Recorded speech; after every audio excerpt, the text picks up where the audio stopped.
What was glorious about the Glorious Revolution? Was it glorious for everyone? No, it wasn't. The Glorious Revolution was basically a simple change from a single king monarchy to a constitutional monarchy, which eventually perishes to a parliament with an ornament of a king or queen. Although the change is actually quite drastic, it would have not been possible without the great and mighty power of the Tudor dynasty, setting up its own fall. First, to show how far the king has fallen from power, by the time it can be said that it all went downhill from heartbreaking Henry. But honestly, who can top creating your own? The next king was Edward VI, Henry's only son out of his 3 children with his 3 wives. This boy was very sickly, Book of Common Prayer. This shows immense power as well because people take their religion very seriously, as we remember from the Protestant Reformation, which is still raging on at the time. She was a devout Catholic who tried to eradicate the Anglican Church and all non-Catholics. Sadly, this king dies at 15, and his half-sister Mary takes over. She did the latter by executing around 300 Protestants, which earned her the nickname Bloody Mary.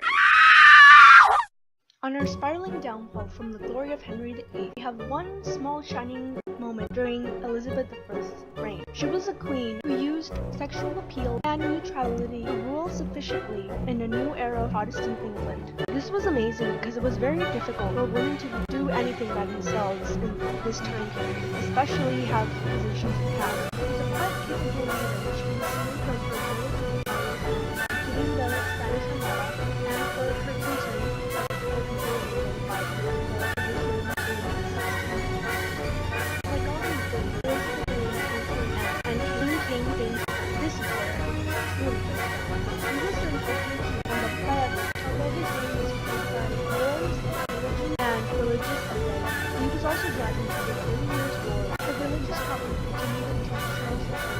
Charles was confronted with opposition from the Parliament and from Protestants. Without supporters, Charles was left to the mercy of the other one, which unfortunately for him were the Puritans, who only thought the only way to set up their new government to chop off his head. The new Puritan Republic under the Lord Protector Oliver Cromwell did not last very long.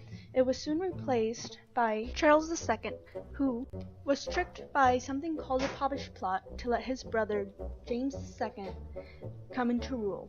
He was hated by everyone and soon was fled out of the country and was replaced by William the Orange and Mary to become the new King and Queen of England. And they signed the Bill of Rights in 1689, which forevermore rendered the king a pawn of the Parliament and just a status symbol of England.